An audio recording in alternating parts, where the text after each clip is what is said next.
You avoid playdates because other kids always have iPads. You worry that your screen time limits are pointless when your child sees friends with unlimited access. You feel like you're fighting a losing battle because it seems like every other family lets their kids use devices freely. But what if I told you that your child's friends using screens actually has zero impact on your child's recovery from screen addiction? This goes against everything most parents believe, and it might sound impossible right now. At the end of this video, I'll reveal the surprising psychological principle that proves why peer influence works completely differently than you think when it comes to screen recovery. The fear that other children's screen use will sabotage your efforts comes from a fundamental misunderstanding of how addiction recovery works in young children. Most parents think their child will see a friend with unlimited iPad time and immediately want to return to old habits. They imagine their child thinking, "Why can't I have screens like everyone else?" and becoming resentful or resistant to their family's new boundaries. This fear keeps parents isolated during the exact time when social connection could accelerate their child's recovery. You cancel playdates, avoid birthday parties, or feel anxious every time your child interacts with screen-using peers. You're essentially putting your family in recovery isolation, which actually makes the process harder, not easier. Here's the surprising truth. Children who are successfully recovering from screen dependency become less interested in screens, not more interested, when they see other kids using them. This happens because their brain has already begun rewiring to find satisfaction from real-world activities. When your child sees a friend staring at a tablet while they're building an elaborate fort, they don't feel deprived. They feel sorry for the friend who's missing out on the fun. The key insight that changes everything is understanding the difference between peer pressure and peer modeling in young children. Peer pressure involves conscious comparison and social influence. I want what they have because it looks cool or makes me fit in. But children under 9 primarily operate from internal satisfaction rather than social comparison.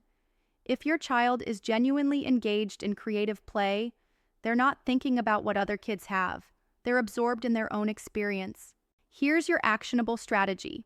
Instead of avoiding friends who use screens, intentionally create playdates focused on highly engaging, collaborative activities that naturally pull attention away from devices. Set up elaborate art projects, building challenges, treasure hunts, or cooking activities that require teamwork. When visiting friends brings screens, your child becomes the leader who suggests alternatives because they've learned to find genuine excitement in creative play. This approach works because children are naturally drawn to the most engaging activity in their environment. A child absorbed in screen time is actually missing out on the dynamic, interactive fun happening around them. Your screen-recovered child unconsciously becomes a model for more exciting possibilities, often leading other children to put devices aside to join whatever creative project is happening. The magic happens when your child realizes they're having more fun than the kids with unlimited screen access. This creates internal validation for their new lifestyle rather than resentment about restrictions.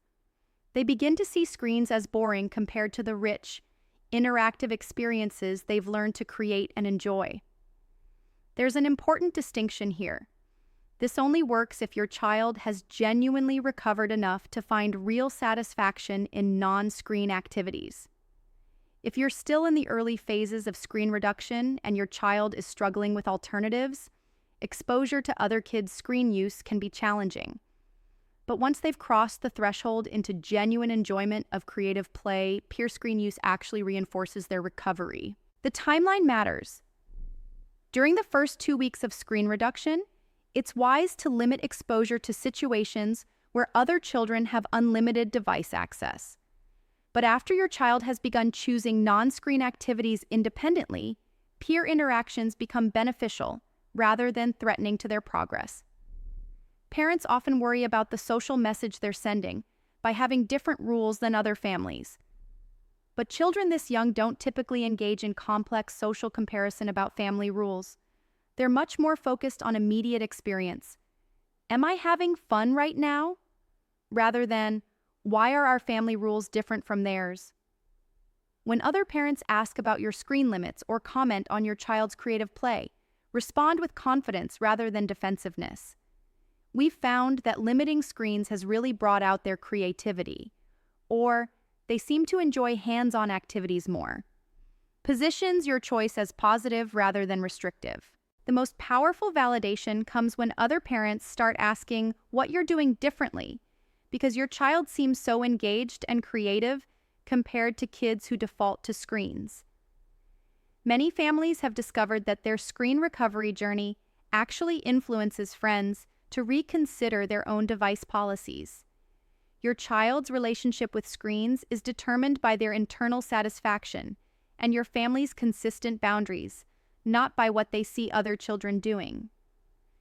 Trust that a child who has rediscovered the joy of creative play, building, storytelling, and active exploration won't be derailed by seeing friends use devices. In fact, these social interactions often strengthen their recovery by confirming that they're not missing anything important. They're choosing the more engaging option, and deep down, they know it.